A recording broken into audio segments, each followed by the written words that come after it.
Good morning. Um, Hi, my name's Alan. You can call me AC if you'd like. And let's start on this journey together. Um, Not sure how to put it. Um, but I've been sort of on a journey the last 10 years of seeing how things aren't particularly great um, here where I live in America. I live in New York State and happen to be in one of the probably nicest districts in all of the United States. Um, there's a lot that's great here. Um, the education is really good for my kids. I currently live among folks who are neighborly and care for each other. But as someone who has always cared for, I guess for lack of a better word, more than my tribe, I've never been really good about just saying, hey, what's good for me? And my focus has always been turned outward, particularly towards places that, not places, I guess, communities or just things that are not right. That comes from my father's Catholic upbringing, and regardless of where he kind of turned his ire, I always found him to have a particularly moral bent, and I think that has continued on in me and my sister. And so, even as I think of myself as a fairly successful story in many Asian immigrant circles, I'm Thai, by the way. Both my parents emigrated from Thailand in the 1970s, late 1970s, but my dad actually was educated here based on the fact that he got a USAID scholarship to work on and growing an agricultural career back in Thailand. But he moved here because of the horrible uh, sorry, it's early in the morning, corruption that he saw in the Thai government. And so that's why he moved here to the United States. But my dad's ire for corruption has never left, even as he left Thailand. And he was willing to point his ire towards what he saw here as well. And I feel the same way. And over the past 10 years, I've been looking at how it's really clear that we are in a bit of a mess. And for me, it's never been good enough to just look at myself and think, how are things going for me? My real concern at the end of the day is, are we building a world that's better not just for the few, but for the many? Not just for here in the United States either, but for all people. And this year, or rather in the past 3 weeks, it has really come to a bit of a head. Over the past 10 years, to give you a bit of my background, I'm a bit of a evangelical Christian who has gotten a little bit disillusioned with how we understand justice in our world. And I've taken a pretty hard look at some of how our, for lack of a better way, systems of religion and politics and working life and even things like parenting, and it just all of it seems wrong. All of it seems to be going weird. And to the degree that we can start to continue to unpack some of these things that a lot of our folks, not a lot of our folks, a lot of folks have been talking about for the past 40, 50 years, I think have really, unfortunately, the roosters have the chickens have come home to roost, as it were. And so over the past 10 years, I guess with the start of, the 2016 Bernie campaign, it was just hard for me not to look at this and go, something is fundamentally wrong with how we're doing things here. And over the past 10 years, we've seen the rise of Donald Trump. We've seen the rise of authoritarian fascism. But really, at the end of the day, what is the cause of Trump is not really, it's not, Trump is the effect. He is the result, not the cause. And to me, the cause of Trump coming around, really at the end of the day, it's inhumane systems. Inhumane systems that make people cry out for something that will change. Most people will point to the rise of fascism in Nazi Germany during World War II in the 1930s as a result of the draconian policies that were placed upon the German people in World War I. To be fair, I hope my history is right here, but as far as we can tell, Germany was clearly placed as the sole contributor to the cause, or the beginning, or to the World War that was begun in the late 1910s. And so the punishment for what occurred there to Germany was their complete stripping of power.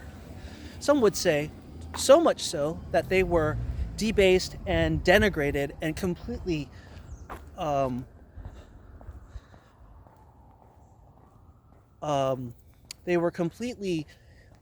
obliterated of their sort of national pride. Now, to be fair, I think one should be careful about giving any perpetrator of a war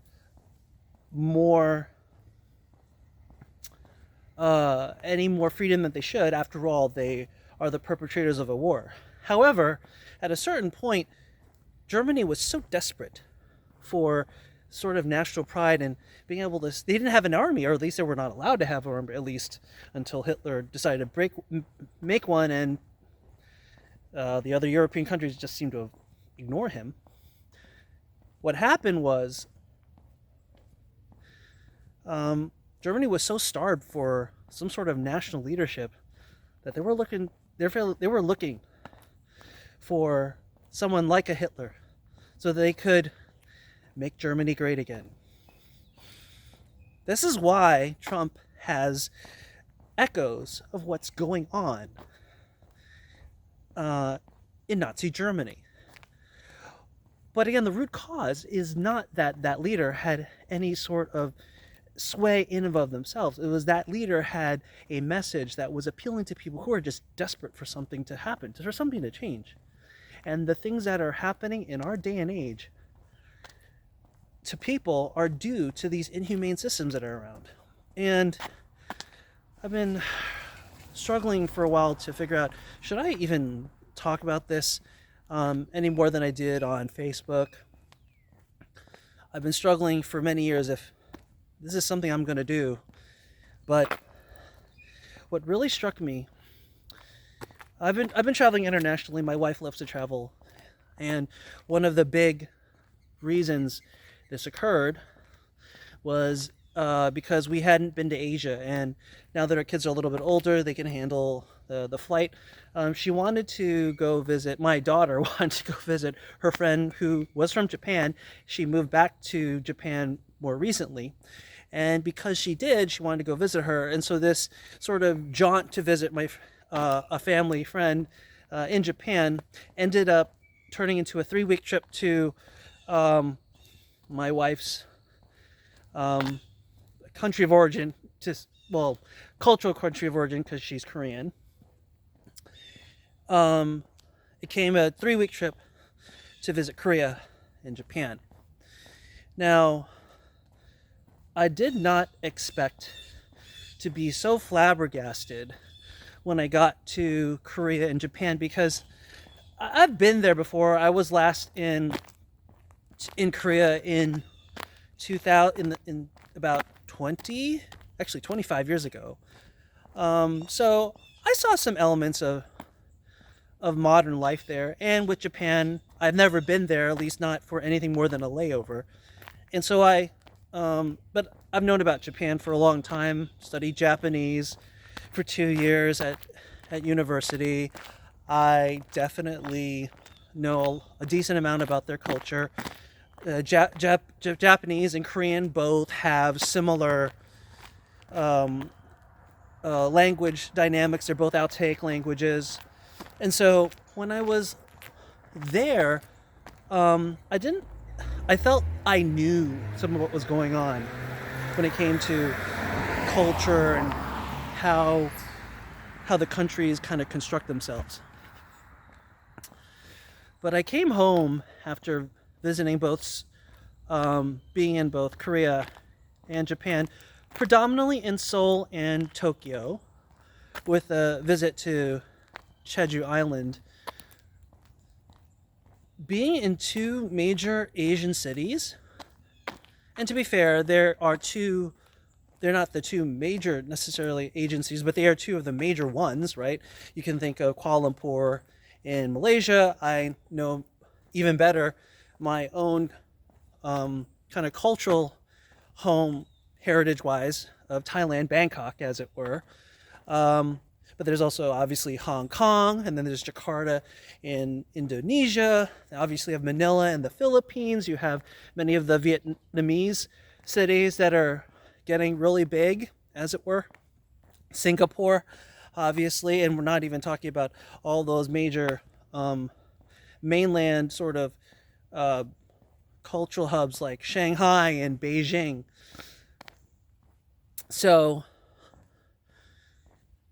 having said all that, I went to Seoul and Tokyo, and I felt myself really disturbed by the way these cities constructed themselves and held themselves together in a way that I couldn't shake that we're doing something really wrong here in America. It's things like food is cheap and it's good. I see that, yes, housing is a little bit difficult to come by, but at the end of the day, I see that they're using the space of their city way better. To be fair, I know that Japanese and Korean society are a lot more group-oriented and highly organized. And so because of that, the way their government seems structured, everything just seems more organized. Things seem to be, the details of their society seem to be a bit more just well thought out. Now, to be clear, I know they're not perfect.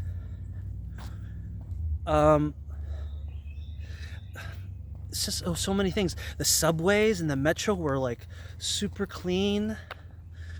Even visiting some religious sites, there seemed to be a calmness. I don't want to call it order because I'm very aware of how what the term order can mean in a fascist society, but they're not fascist.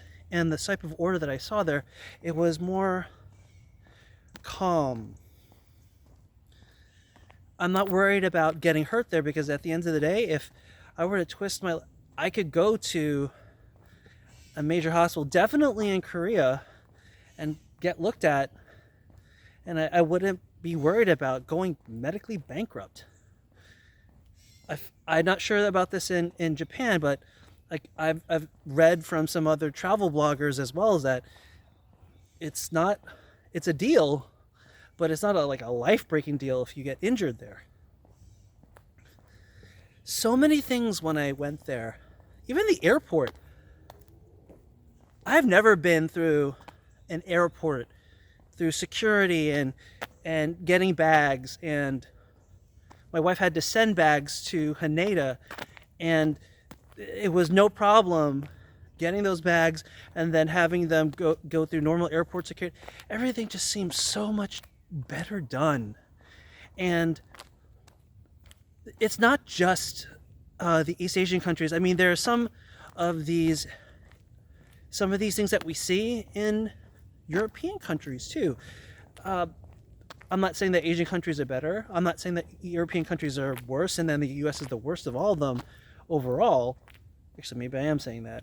But when it comes to other countries too, let's talk about Europe. There is just a sense of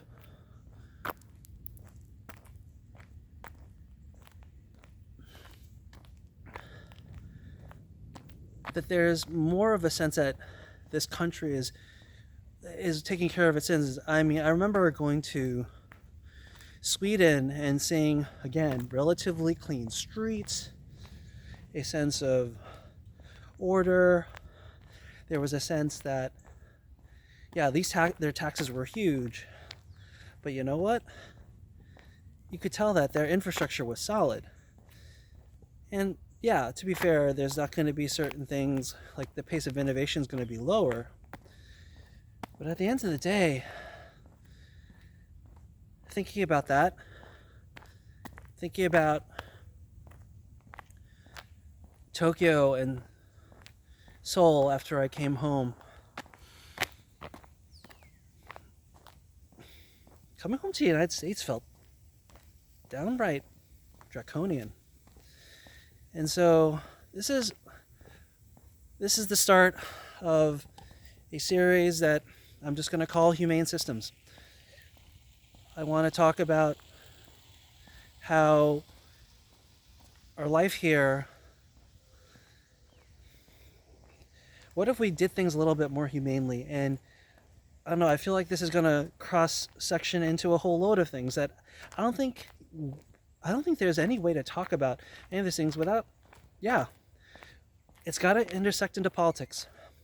Some of this stuff we'll end up talking about federal and state type legislation and policy and things that are going on that they affect us. And for us to say otherwise, you just can't avoid it. As I've heard somebody once said, if you don't do politics, politics is going to do you.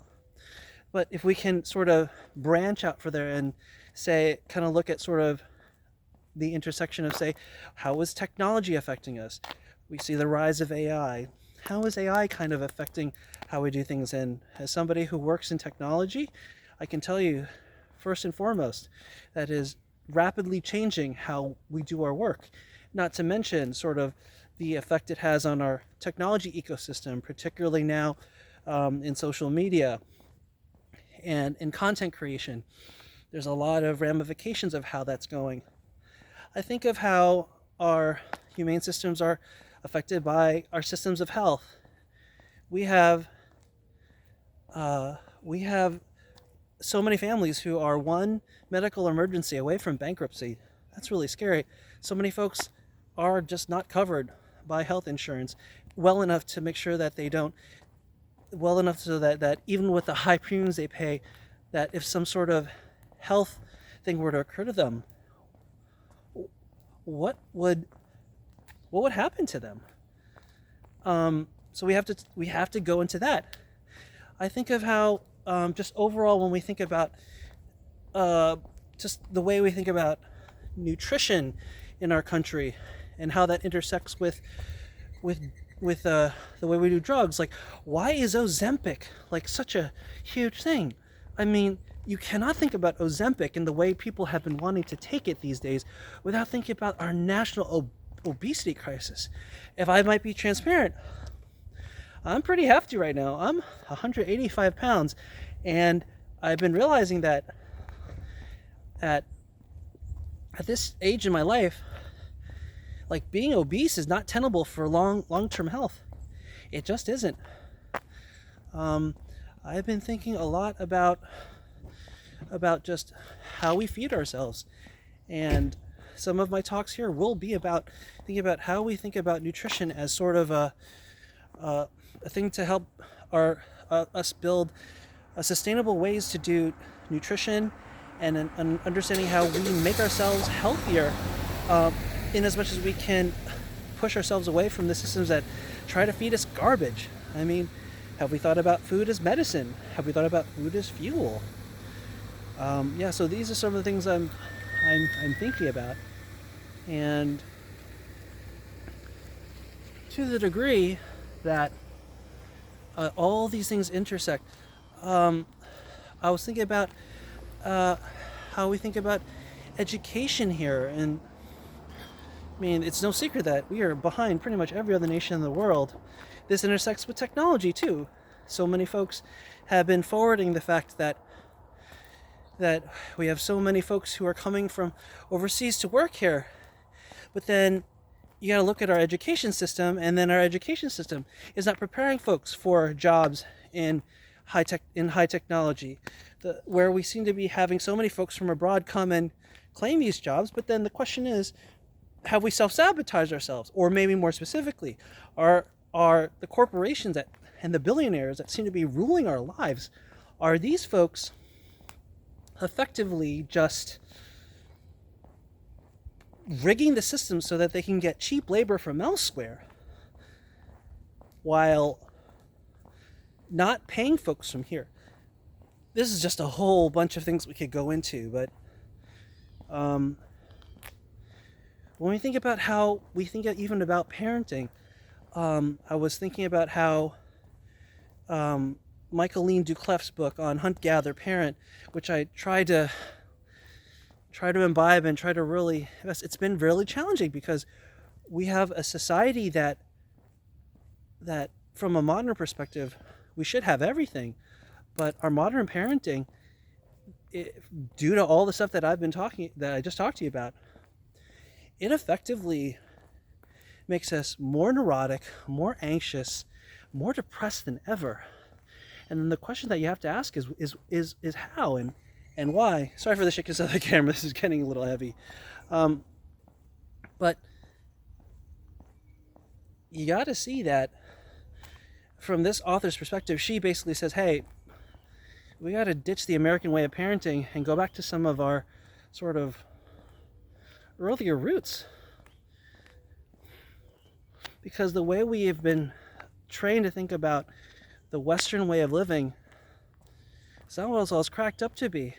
And you see it even as, and when I say Western, I mean American. I don't mean necessarily European, because even there you have French methods of parenting where kids over there seem way more well adjusted than the rest of us Americans, who, we're seeking out results and whatnot. But at the end of the day, we're more miserable than ever, are we not?